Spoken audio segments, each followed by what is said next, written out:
ہے خوش نصیب لوگ وہ جن کو نصیب ہو صحبت اللہ۔ راہ ولی میں وہ تاثیر دیکھی، بدلتی ہزاروں کی تقدیر دیکھی۔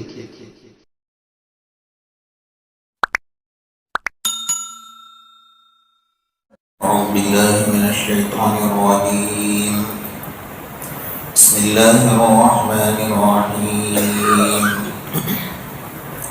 الحمد لله الذي أنزل على عبده الكتاب ولم يجعل له عوجا قيما لينذر بأسا شديدا من لدنه ويبشر المؤمنين الذين يعملون الصالحات أن لهم أجرا حسنا ماكثين فيه أبدا وينذر الذين قالوا اتخذ الله ولدا ما لهم به من علم ولا لآبائهم كبرت كلمة تخرج من أفواههم إن يقولون إلا كذبا فلعلك باخع نفسك على آثارهم إن لم يؤمنوا بهذا الحديث أسفا إنا جعلنا ما على الأرض زينة لها لنبلوهم أيهم أحسن عملا وإنا لجاعلون ما عليها صعيدا جرزا أم حسبت أن أصحاب الكهف والرقيم كانوا من آياتنا عجبا صدق الله مولانا العظيم۔ گزشتہ کل آپ حضرات کے سامنے سورہ کہف کی 8ویں نمبر کی آیت وَإِنَّا لَجَاعِلُونَ مَا عَلَيْهَا صَعِيدًا جُرُزًا اس کے اوپر گفتگو چل رہی تھی کہ ایک وقت آئے گا کہ اللہ تبارک و تعالیٰ اس زمین کو چٹیل میدان بنا دیں گے۔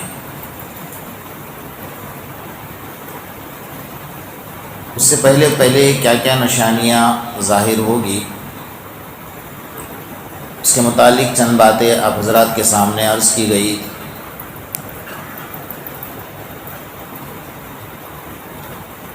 بات ظاہر ہے کہ آج کے دور میں ہم لوگ جو حالات دیکھ رہے ہیں یہ قیامت سے کم نہیں ہے۔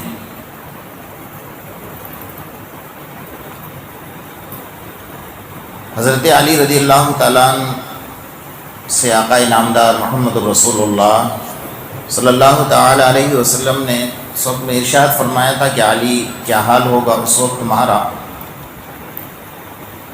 جب تمہاری اولاد تمہاری نافرمان بن جائے گی۔ صحابہ کرام تو سوچ بھی نہیں سکتے تھے کہ اولاد بھی ہماری نافرمان ہو سکتی ہے۔ پوچھا کہ اللہ کے رسول ایسا ہوگا؟ فرمایا اس سے برا ہوگا۔ اس سے برا ہوگا؟ فرمایا ہاں اس سے بھی برا ہوگا۔ بیٹی اپنے ماں کی نافرمانی کرے گی اور بیٹا باپ کو ذلیل کرے گا، اپنے دوستوں کی عزت کرے گا۔ کیسا بھی ہوگا کہ اس سے بھی برا ہوگا۔ کہا لوگ حق کو باطل سمجھیں گے، باطل کو حق سمجھیں گے۔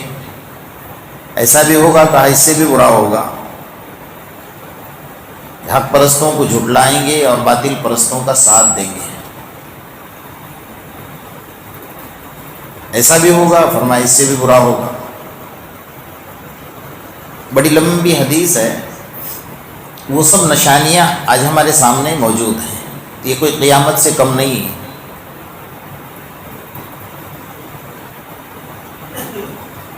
آگے جو آیت ہے اصل واقعہ یہاں سے شروع ہو رہا ہے۔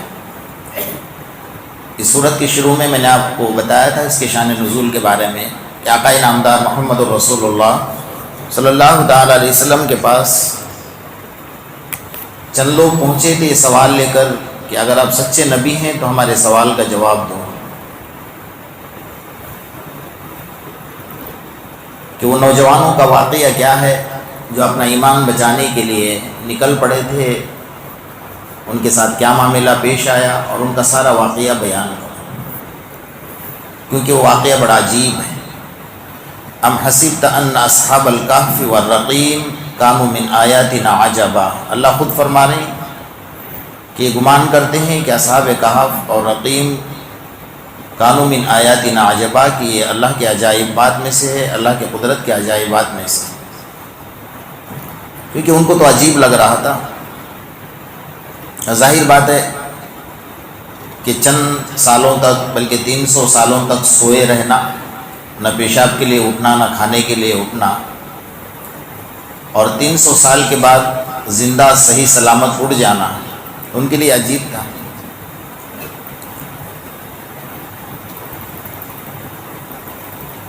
اس سے بڑی بڑی قدرت کی عجائبات انہوں نے اس پر غور ہی نہیں کیا۔ اتنی بڑی زمین اللہ تبارک و تعالیٰ نے بنائی، کبھی اس پر غور ہی نہیں کیا۔ اس زمین کے اندر اللہ نے خزانے بچھا دیے، انسان کی ضروریات کی جتنی چیزیں ہیں ساری کے ساری اللہ پاک نے زمین میں رکھی۔ انسان اناج سے اگاتا ہے، انسان پانی سے پیتا ہے، گیس زمین دے رہی ہے، ڈیزل اور پیٹرول زمین دے رہی ہے،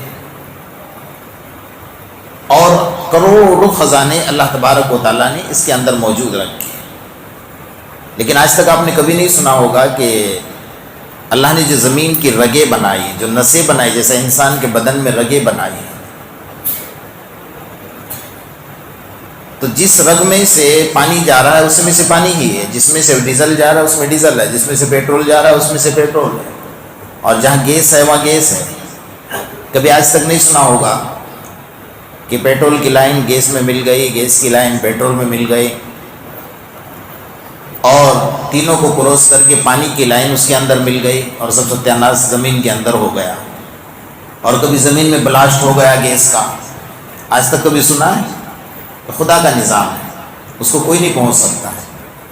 دنیا والے تھوڑی دیر کے لیے ڈرینیج لائن بناتے ہیں، پانی کی لائن بناتے، تھوڑے تھوڑے دن میں شکایت آتی ہے کہ پانی کی لائن ڈرینیج میں مل گئی، ڈرینیج کی لائن پانی میں مل گئی، پینے کے پانی میں مل گئی۔ ایک دنیا کا نظام ہے، اللہ کے نظام کو کوئی نہیں پہنچ سکتا ہے۔ تو اللہ کی جو قدرت ہے، اس کے جو عجائبات ہیں، ہم اس میں غور اگر کریں گے تو پتہ چلے گا کہ اللہ تبارک و تعالیٰ کے عجائبات کیا۔ اتنا بڑا آسمان اللہ نے بنایا ہے، کہیں بھی پلر رکھا ہوا نظر آتا ہے؟ بغیر ستون کے اللہ نے کھڑا کر دیا ہے، اور ایسا بھی نہیں کہ خالی آسمان ہے، اس کے اوپر اتنا بڑا وزن ہے کہ 7 آسمان اس پر بنائے ہوئے ہیں۔ 7 آسمان کے اوپر اللہ تبارک و تعالیٰ نے وسع کرسیہ السماوات والارض، 7 آسمان سے بڑی اللہ کی کرسی ہے جو 7 آسمان کو گھیرا ہوا ہے۔ اللہ کا عرش ہے، لیکن کبھی آپ نے نہیں سنا ہوگا کہ آسمان کا ٹکڑا زمین پر گر گیا۔ ہاں، اللہ کا عذاب بن کر ابر گر گیا، جب اللہ کا حکم ہوتا ہے کہ گر جا اور اس کو تہس نہس کر دے تو گر جاتا ہے۔ تو ان اللہ کے عجائبات میں انسان نے غور ہی نہیں کیا ہے، اس کو عجیب لگا کہ بھائی وہ نوجوان سوئے تھے اور اتنے سالوں کے بعد اٹھ گئے، بغیر کھائے پیے تھے، کیسے اٹھے؟ تو یہ بڑا عجیب واقعہ لگا۔ اللہ بتانا چاہتے ہیں محمد الرسول اللہ صلی اللہ علیہ وسلم کو، اور سنانا چاہتے ہیں ان لوگوں کو جن کی عقل کمزور ہے۔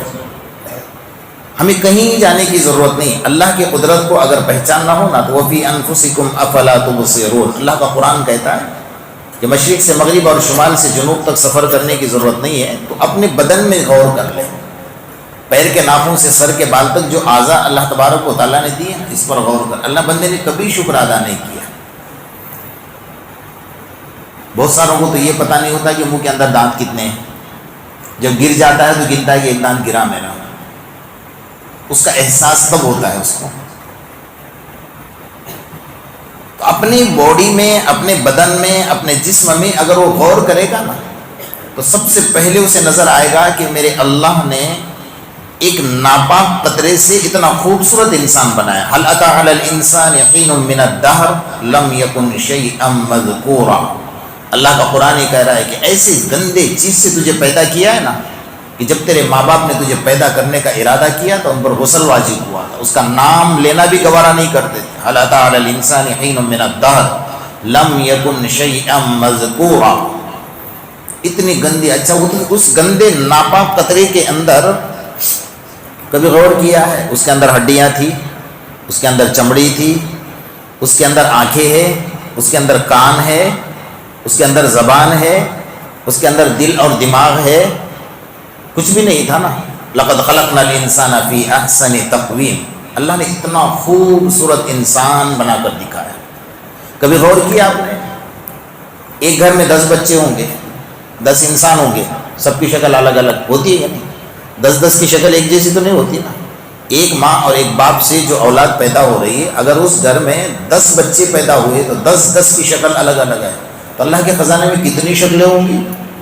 حضرت آدم سے لے کر آج تک اور آج سے لے کر قیامت تک جتنے انسان آ رہے سب کی شکل الگ الگ، سب کی شکل بنانے والی ذات میرے اللہ کی ہے. انسان نے کبھی غور ہی نہیں کیا اس کے اوپر. لقد خلقنا الانسان فی احسن تقویم. اللہ نے فرمایا میں نے سب سے زیادہ خوبصورت انسان کو بنایا. بھائی جیسا مٹیریل ہوتا ہے ویسا ہی آگے مال مسالہ بنتا ہے نا. یہاں تو ایسا ہے کہ مٹیریل ایک دم گندا ہے اور انسان بالکل خوبصورت ہے. اللہ کی قدرت ہے، کوئی سوچ بھی نہیں سکتا ہے اس کے اندر. حضرت امام شافعی رحمۃ اللہ علیہ، حضرت امام اعظم رحمۃ اللہ علیہ کے دور میں ایک واقعہ پیش آیا تھا. ایک نوجوان نے اپنے عورت کو مستی کرتے کرتے مذاق میں کہا کہ اگر تو چاند سے زیادہ خوبصورت نہیں ہے نا تو تجھے 3 طلاق. جا بیوقوف ہے ہمارے لوگ، عجیب قسم کے. اب کہاں سے چاند پہ سے عورت ڈھونڈنے جانے والا تھا کہ چاند سے زیادہ اس کی عورت خوبصورت ہوگی. سب جگہ پریشان ہو گیا. کہنے تو کہہ دیا کہ اگر چاند سے زیادہ تو خوبصورت نہیں ہے تو تجھے 3 طلاق. اب گیا دوڑا علماء کے پاس، میں نے ایسا کہا تو سب نے کہا کہ تیری عورت کوئی چاند سے زیادہ خوبصورت ہے، جا ہو گئی 3 طلاق. چاند تو وہ ہے جو ساری دنیا کو روشن کرتا ہے، اور چاند کے چاندنی کی وجہ سے پھولوں میں پھلوں میں رس پیدا ہوتا ہے، انسان کے ہڈیوں میں گودا پیدا ہوتا ہے. ہر پھل میں جو رس پیدا ہو رہا ہے، ہر پھل میں جو لذت ڈالی ہے، بھائی مرچی کے اندر تیکھا پن اور پھلوں کے اندر میٹھا پن، سب چیزوں میں جو رس پیدا ہو رہا ہے نا وہ چاند کا کمال ہے. انسان کے ہڈیوں میں جو گودا بن رہا ہے، جانور کے ہڈیوں میں جو گودا بن رہا ہے وہ چاند کا کمال ہے. تو جہاں گیا سب نے کہا کہ 3 طلاق ہو گئی، جاؤ خیر مناؤ، فاتحہ پڑھ لو. اب کیا کرو گے؟ بیچارہ روتا پھر رہتا ہے، میں تو بیوی سے بہت محبت کرتا ہوں. اور اچھا ہمارے نوجوانوں کو طلاق دینے کے بعد یاد آتا ہے سب کہ میرے بچے بھی ہیں اور اس کا کوئی بیچاری کا سہارا بھی نہیں ہے. ہمدردی طلاق دینے کے بعد آتی، طلاق سے پہلے کبھی ہمدردی نہیں آتی. تو کہا کہ میں نے تو مذاق میں کہہ دیا تھا، اور میں تو بڑا پیار کرتا ہوں میرے بیوی سے. سب نے کہہ دیا طلاق ہو گئی، جاؤ. ایک بچے بچے تھے حضرت امام اعظم رحمۃ اللہ علیہ. کسی نے کہا کہ جا بھائی شاید وہاں راستہ نکل جائے تیرے لیے. حضرت امام اعظم رحمۃ اللہ علیہ، اللہ نے حضرت امام اعظم رحمۃ اللہ علیہ کو بہت عجیب سے نوازا تھا. انہوں نے اللہ کے رسول صلی اللہ علیہ وسلم ایک مرتبہ خواب میں دیکھا تھا کہ مزار اقدس پر کھڑے ہیں. اللہ پاک ہم سب کو وہاں کی زیارت بار بار نصیب فرمائے. مزار اقدس پر کھڑے ہیں اور مزار اقدس کی مٹی اٹھا رہے ہیں اور اس طرح پھینک رہے ہیں، اور وہ مٹی جو ہے مشرق سے مغرب اور شمال سے جنوب تک جا رہی ہے. دیکھ کر بڑے پریشان ہو گئی. اللہ، میں نے ایسا خواب دیکھا کہ اللہ کے رسول کی شان میں گستاخی ہوگی کہ آپ کے مزار اقدس کی مٹی میں نے اٹھائی اور پھینک دی، جبکہ ہمارے اکابر اتنا ادب کرتے ہیں. حضرت مولانا حسین احمد مدنی رحمۃ اللہ علیہ، جنہوں نے 17 سال تک اللہ کے رسول کے روزے کے پاس بیٹھ کر درس دیا ہے، اور وہ جب یہاں آتے تھے نا دیوبند تو سارا ہجوم کھڑا ہوتا تھا، انگریز میں تلملاٹ پیدا ہوتی تھی. اس وقت میں حیدرآباد کے ایک نواب تھے، انگریزوں کا غلام تھا نواب. تو انہوں نے کہا کہ وہ نواب جو تھا نا وہ دیوبند میں بڑا چندہ دیتا تھا. کہا بھئی آپ کے رسوخ اچھے ہیں تو آپ ایک کام کرو کہ دیوبند میں خط لکھ دو کہ مولانا حسین احمد مدنی کو دیوبند سے نکالا جائے، کیونکہ ہمارے پیچھے بڑا پڑا ہوا ہے، وہ سر پر کفن باندھ کر نکلا ہوا ہے.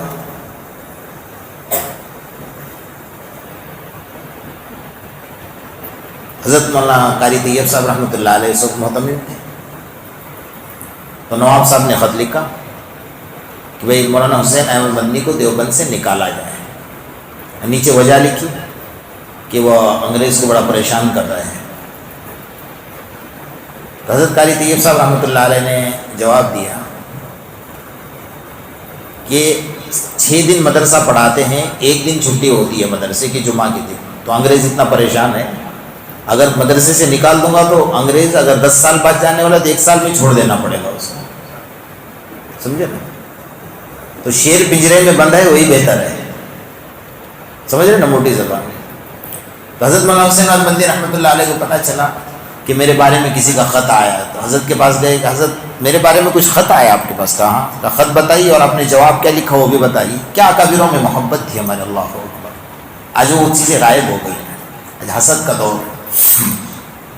حضرت مولانا حسین احمد مدنی اتنی بڑی شخصیت کہ اللہ کے رسول کے پاس بیٹھ، اللہ کے رسول کے روزے کے پاس 17 سال تک حدیث پڑھائی۔ حضرت قاری طیب صاحب کے پاس آئے اور کہا کہ مجھے وہ خط بتائیے۔ خط دیکھا تو کہا کس نے لکھا ہے؟ کہا یہ نواب نے لکھا ہے، مدرسے کو چندہ بڑھا دیتا ہے۔ تو آپ نے جواب کیا لکھا؟ تھا حضرت نے جواب بتایا کہ یہ لکھا۔ کہا آپ اس کو خط اور لکھو، آپ کا جواب ٹھیک ہے لیکن میری طرف سے ایک جواب لکھو کہ آج تک آپ نے جتنا چندہ دیا اس کا حساب کرو، یہ پیسہ آپ کو واپس مل جائے گا۔ علماء نے لکھا ہے کہ حضرت قاری طیب صاحب رحمۃ اللہ علیہ کا جواب حکیمانہ تھا اور آپ کا جواب مجاہدانہ تھا، سمجھتے ہیں نا؟ وہ جب آپ صلی اللہ علیہ وسلم کے روزے کے پاس سے آتے تھے تو علماء کی لائن لگتی کا تبرک لے کر آئے۔ ہمارے یہاں مکہ مدینہ جاتے ہیں تو ہمارا تبرک کیا ہوتا ہے؟ جس نے سے دعوت کھلائی ہے، جس نے کور دی، سب کا نام لکھ کر لے جاتے ہیں، وہاں سے کپڑے لے کر آئیں گے، یہاں ملتا ہی نہیں کپڑا، ننگے پھرتے ہیں نا ہم لوگ یہاں پر۔ وہاں کا اصل تحفہ تو یہ ہے کہ آپ آب زمزم لاؤ اور مدینہ پاک کی کھجورے لاؤ، اس سے بڑا تو کوئی تحفہ ہی نہیں ہے۔ علماء کے بڑے بڑے علماء کی لائن لگتی تھی۔ حضرت مولانا حسین احمد مدنی رحمۃ اللہ علیہ تشریف لائے اور اللہ کے رسول کے روزے کا تحفہ لے کر آئے۔ کیا تحفہ ہوتا تھا؟ اللہ کے رسول صلی اللہ علیہ وسلم کے روزے کے اندر داخل ہونے کی اجازت آپ کو تھی، وہاں جاتے اور اپنے داڑھی مبارک سے جھاڑو دیتے اور وہاں کی جو مٹی ہوتی تھی نا اس کو جمع کر لیتے تھے، اور جو کچرا ہوتا تھا اس کو جمع کر لیتے، اس کو باریک پیس کر چھوٹی چھوٹی پڑیاں بنا کر سب کو تقسیم کرتے تھے۔ اس کو ہمارے اکابر سرمے کے طور پر آنکھوں میں استعمال کیا کرتے تھے، یہ وہاں کا تحفہ تھا۔ تو حضرت امام اعظم رحمۃ اللہ علیہ نے جو خواب دیکھا کہ مٹی اٹھا رہا ہوں اور پھینک رہا ہوں تو بڑے پریشان ہو گئے کہ اللہ میں نے یہ خواب کیسے دیکھا۔ حضرت امام اعظم رحمۃ اللہ علیہ نے دیکھیے امام ہیں اپنے وقت لیکن خواب کی تعبیر نہیں نکال پا رہے ہیں، انہوں نے اللہ محمد بن سیرین رحمۃ اللہ علیہ کے پاس کسی شخص کو بھیجا، میرا نام مت لینا، کہ صرف اتنا کہہ دینا کسی شخص نے یہ خواب دیکھا ہے کہ اللہ کے رسول کے روزے پر کھڑے ہیں اور مٹی اٹھا کر پھینک رہے اور مٹی مشرق سے مغرب اور شمال سے جنوب تک جا رہی ہے۔ تو اللہ محمد بن سیرین رحمۃ اللہ علیہ بڑے معبر تھے خواب کی تعبیر کے، اللہ نے بہت علم دیا تھا۔ انہوں نے کہا کہ یہ خواب اگر کوئی دیکھ سکتا ہے تو وقت کا امام اعظم ہی دیکھ سکتا ہے۔ کہ خواب کی تعبیر یہ ہے کہ اللہ پاک ان کے ذریعے سے اتنا علم پھیلائے گا کہ مشرق سے مغرب اور شمال سے جنوب تک لوگ فائدہ اٹھائیں گے، اس سے اٹھا رہے لوگ۔ تو یہ نوجوان جس نے اپنے عورت کو یہ کہا تھا کہ تو اگر چاند سے زیادہ خوبصورت نہیں ہے تو تجھے 3 طلاق، حضرت امام اعظم کے پاس کہا کہ حضرت غلطی ہو گئی۔ کہا کیا ہوا؟ کہ میرے عورت کو میں نے ایسا کہہ دیا کہ تو اگر چاند سے زیادہ خوبصورت نہیں ہے تو تجھے 3 طلاق۔ حضرت نے کہا جا مستی کر لے، کچھ طلاق الحال نہیں ہوئی ہے۔ اے اللہ، سب نے تو منع کر دیا اور آپ نے کہا دلیل؟ لوگوں نے فتوے لگانے شروع کیے، فتوے تو ماشاء اللہ مفت میں مل جاتے ہیں، سبھی لگاتے ہیں نا۔ تو امام اعظم نے کیا حساب سے کیا؟ اس کی عورت کو دیکھا تھا امام اعظم نے، وہ چاند سے زیادہ خوبصورت ہے، ایسی ایسی باتیں بنی۔ حضرت امام اعظم رحمۃ اللہ علیہ نے کہا اللہ کا قرآن تو پڑھو، اللہ نے قرآن میں کیا فرمایا؟ لقد خلقنا الانسان فی احسن تقویم، میں نے انسان کو سب سے زیادہ خوبصورت بنایا ہے۔ اب سب سے زیادہ میں چاند بھی تو آ گیا نا، اللہ نے چاند کو تو الگ نہیں کیا، سورج کو تو الگ نہیں کیا نا۔ تو دیکھنے جاؤ تو مٹیریل سب سے گندا ہے اور انسان سب سے خوبصورت ہے۔ اچھا اب تھوڑا سا غور کیجیے، یہ ہاتھ بنائے، پاؤں بنائے، آنکھیں بنائی، کان بنائے، اگر پاؤں اس کے اندر اتنا اختلاف ہے نا، یہ اعضاء کے اندر جھگڑا نہیں کرتے ہیں لیکن اختلاف ضرور ہے. بھائی اگر ہاتھ کے اندر چوٹ لگ گئی، زخم لگا، تو پاؤں یہ کہتا ہے میں چل کر ڈاکٹر کے پاس کیوں نہیں ہوگا، تجھے زخم لگا تو چلا جا، کہتا ہے کبھی پاؤں؟ نہیں کہتا. اچھا آنکھ کے اندر مار لگ گئی تو آنکھ اگر کان کو کہہ دے کہ تھوڑے دن تک اچھی ہونے تک تو میرا کام کر لے، تو کان کرے گا کام؟ نہیں کرے گا. اختلاف ہے اعضاء میں، اس پہ غور کیجیے تھوڑا. اللہ نے قرآن میں فرمایا وَفِي أَنفُسِكُمْ أَفَلَا تُبْصِرُونَ، تم اپنے جسم میں غور کرو تو میں خدا یاد تمہیں نظر آ جاؤں گا کہاں ہوں. اب اگر پاؤں میں چوٹ لگ گئی تو پاؤں اگر ہاتھ سے کہہ دے کہ بھائی تھوڑے دن میں آرام کروں گا تو میرا کام کر لے، تو ہاتھ چلے گا؟ اختلاف ہے نا، ایک دوسرے کا کام کرنے کے لیے تیار نہیں ہے. اب اتنا شدید اختلاف ہے کہ ایک دوسرے کا کام کرنے کے لیے تیار نہیں ہے، لیکن اگر ہاتھ میں زخم لگ گیا تو پاؤں دوڑ کر ڈاکٹر کے پاس جائے گا، اور زبان کہے کہ فلاں ڈاکٹر کے پاس چلو، سارے اعضاء مل کر اس کی مدد کرنے لگ جائیں گے. لگیں گے یا نہیں لگیں گے؟ تو اللہ نے بتایا کہ بھئی اختلاف تو ہے، اعضاء میں بھی ہے، لیکن جب وقت آتا ہے تو سب مل جاتے ہیں، تو جسم اس کا صحیح سلامت رہتا ہے. وَفِي أَنفُسِكُمْ أَفَلَا تُبْصِرُونَ، تم اپنے اندر تو غور کرو. عجیب یہ واقعہ نہیں ہے، اللہ کی قدرت بڑی عجیب ہے. انسان کے دماغ میں ایک نس اللہ نے ایسی بنائی ہے کہ اگر وہ زمین پر کھڑا ہے اور اس نس کو نکالا جائے تو وہ 7ویں آسمان تک پہنچ سکتی ہے، اور قدرت کا نظام ہے.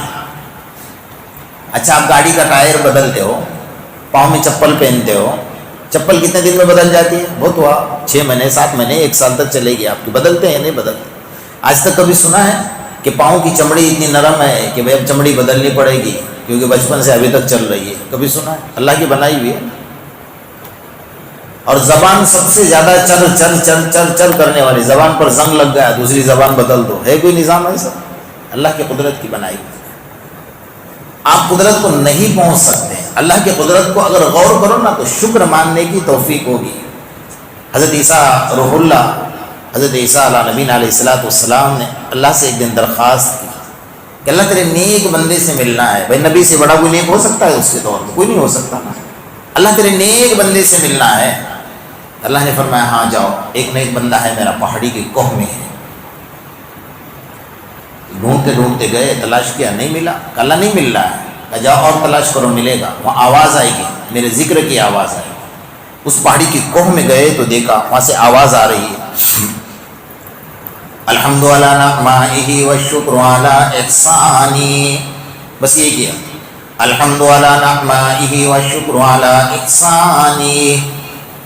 اللہ تیرا شکر ادا کرنا، تیرا احسان ہے. اللہ تیرا شکر ادا کرنا تیرے نعمتوں کے اوپر، اللہ تیرا احسان ہے. دیکھا تو حضرت عیسیٰ علیہ السلام دنگ رہ گئے کہ اللہ اس بندے کے پاؤں نہیں، ہاتھ نہیں، دیکھنے کے لیے آنکھیں نہیں، منہ کے اندر غور کیا تو دانت نہیں، اعضاء تو سب ختم ہے. تو یہ کون سی چیز کا شکر ادا کر رہا ہے کہ اللہ تیرے نعمتوں کا شکر ادا کر رہا ہے؟ حضرت عیسیٰ علیہ السلام سے رہا نہ گیا تو پوچھا بھائی تو کون سی چیز کا شکر ادا کر رہا ہے اللہ کا؟ تیرے پاؤں نہیں ہے، تیرے ہاتھ نہیں ہے، اور تیری ناک کٹی ہوئی ہے، تیرے منہ کے اندر دانت نہیں ہے، تیری آنکھیں نہیں ہیں. تو گھبرا گیا، کہا کہ اللہ میرا راز آج فاش ہو گیا، تیرا میرا راز تھا، میں آج تک تیرا ذکر کر رہا تھا. کون آ گیا؟ عیسیٰ آ گئے. کہا ٹھیک. اس سے پوچھا کہ بھائی کون سی بات پر اللہ کا شکر ادا کر رہا ہے؟ تیرے پاس کچھ بھی تو نہیں ہے، کون سی ایسی نعمت ہے؟ تو اس نے کہا اللہ اگر پاؤں دے دیتا، اللہ اگر ہاتھ دے دیتا، اللہ اگر آنکھیں دے دیتا، اللہ اگر منہ کے اندر دانت دے دیتا، سب کچھ دیتا، اگر زبان چھین لیتا تو میں اس کا ذکر کس سے کرتا؟ اس نے اپنا نام لینے کے لیے منہ میں زبان باقی رکھی ہے، اس کا شکر ہے، اس کا احسان ہے. حضرت عیسیٰ نے کہا اللہ حقیقت میں تیرا نیک بندہ ہے. اب اس کو صدمہ لگا کہ اللہ آج تک دینا میرا راز تھا، دونوں کی بات چل رہی تھی، آج راز فاش ہو گیا، مجھے زندہ نہیں رہنا. چیخ، زور کی چیخ نکالی، اسی جگہ پہ اللہ کو پیارا ہو گیا. حضرت عیسیٰ علیہ السلام رونے لگ گئے کہ اللہ تیرا بندہ ہے، نہ اس سے زیادہ بات ہو چکی، بس دیدار ہو گیا تو پیارا ہو گیا تجھے.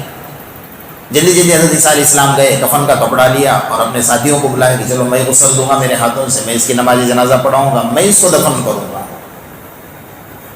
کپڑا وغیرہ لے کر آئے اور پانی لے کر آئے، کچھ ساتھیوں کو لے کر آئے، دیکھا تو ندارت، کچھ بھی نہیں ہو،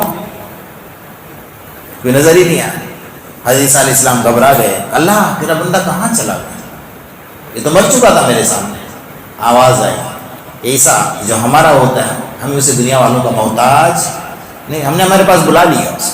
اللہ اکبر، کیونکہ میرا تھا اور وہ اکیلے میں رات میں دن میں 24 گھنٹے اس کے زبان سے یہ نکلتا، اللہ تیرے نعمتوں پر میں تیرا شکر ادا کر رہا ہوں۔ اللہ کرے کہ ہمیں بھی شکر ادا کرنے کی توفیق نصیب ہو جائے۔ جو آزادی ہے نا، کچھ مت کرو، پھر 5 وقت کی نماز پڑھو، اتنا تو کر سکتے ہیں نا۔